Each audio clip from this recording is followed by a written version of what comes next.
नमस्कार मित्रांनो, तुमच्या सर्वांचे माझ्या यूट्यूब चॅनलवरती स्वागत आहे। मित्रांनो, हजारो भक्तांच्या श्रद्धाचं मूर्त रूप असलेलं, भक्तांच्या नवसाला पावणारं आणि भाविकांच्या सुखदुःखाचं आणि इच्छा आकांक्षांना आशीर्वाद स्वरूप मानलं जाणारं नाशिक जिल्ह्यातील बागलाण तालुक्यातील नाशिक सटाणा महामार्गावर स्थित असलेलं ठेंगोडा गावातील गिरणा नदीच्या काठावर वसलेलं स्वयंभू श्री सिद्धिविनायकाचं मंदिर श्री गणेशाच्या श्रद्धा आणि भक्तीचं अद्वितीय श्रद्धास्थान आहे। म्हणूनच सिद्धिविनायकाच्या चरणी लीन होण्यासाठी येथे भाविकांची खूपच गर्दी असते।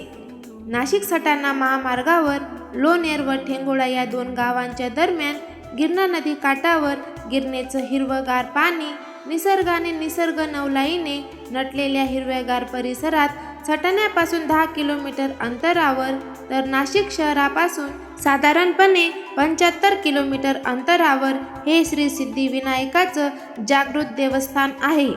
या ठिकाणी भाविक कार, बस, मोटरसायकल व पायी सिद्धिविनायकाच्या दर्शनाला येतात। विशेषतः गणेश उत्सवामध्ये आणि प्रत्येक चतुर्थीला येथे हजारो भाविकांची वर्दळ असते। गणरायाकडे भाविक आपल्या सुखदुःख सांगतात आणि गणरायाचा आशीर्वाद त्यांच्यावर कायम राहावा यासाठी प्रार्थना करतात। म्हणूनच ठेंगोड्याचा हा सिद्धिविनायक गणपती नवसाला पावतो असे म्हणतात। असा अनुभव अनेक भाविकांना येतो। ठेंगोड्याचा गणपती म्हणून प्रसिद्ध असलेल्या या सिद्धिविनायकावर राज्य परराज्यातील भाविकांची सुद्धा श्रद्धा आहे। उजव्या सोंडेचा आणि नवसाला पावणारा गणपती म्हणून या सिद्धिविनायक मंदिराची ख्याती आहे।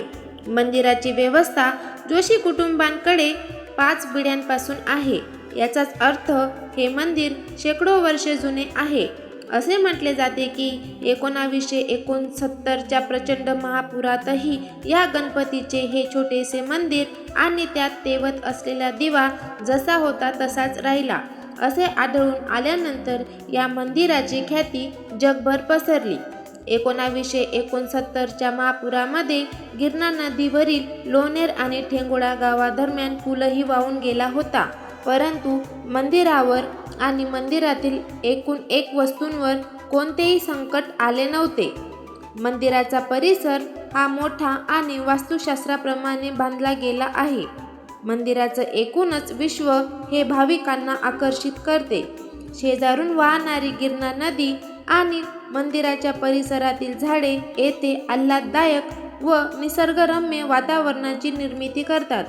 भाविक भक्त श्रद्धेने गणपतीचं दर्शन घेऊन गिरणा नदीच्या काठावर तसेच मंदिराच्या मागील परिसरात भाविकांसाठी बैठकीसाठी बांधलेल्या ओट्यावर आस्थेने विसावतात आणि गजाननाच्या चरणी लीन होतात। दरवर्षी श्रावण महिन्यात प्रत्येक सोमवारी शेकडो भाविक गणपती परिसरात सामुदायिक सत्यनारायण पूजा करतात। श्रावण महिनाभर सत्यनारायणाची पूजा करण्याची प्रथा ही या मंदिराचं एक वैशिष्ट्यच आहे।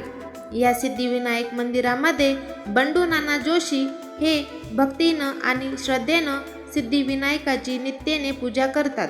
असं म्हणतात की माधव काका जोशी व नारायण बाबा जोशी या मंदिराच्या पूजकांना सिद्धिविनायकाचं स्वयंभू दर्शन झालं होतं।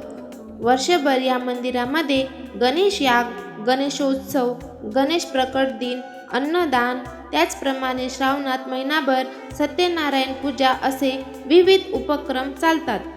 कसमादे पट्ट्यातील भक्त भाविक देशभर कोठेही असले तरी श्री सिद्धिविनायकाच्या चरणी लीन होण्यासाठी येथे आवर्जून येतात आणि सिद्धिविनायकाचं दर्शन घेतात। सटाणा महामार्गावरील आपल्याला एक कमान दिसते। त्या कमानीवर असे लिहिले आहे, ओम एकदंताय विद्महे वक्रतुंडाय धीमहि तन्नो दंती प्रचोदयात। भक्त भाविकांच्या श्रद्धेचं प्रतीक असलेलं आणि भक्तांच्या भाविकांच्या नवसाला पावणारं आणि त्यांच्या संकटात धावून जाणारं हे श्री सिद्धिविनायकाचं रूप हे जागृत स्थानाच्या रूपाने प्रसिद्ध आहे। मित्रांनो, ठेंगोड्याच्या या सिद्धिविनायकाच्या मंदिराची यथार्थ माहिती सांगणारा हा व्हिडिओ तुम्हाला कसा वाटला कमेंट बॉक्समध्ये आम्हाला नक्की सांगा. मित्रांनो, तुम्ही आमच्या चॅनलला अजूनही सबस्क्राईब केलं नसेल तर नक्की करा आणि व्हिडिओ आवडला असेल तर व्हिडिओला एक लाईक शेअर नक्की करा. पुन्हा भेटूया अशाच माहितीपूर्ण व्हिडिओमध्ये. धन्यवाद.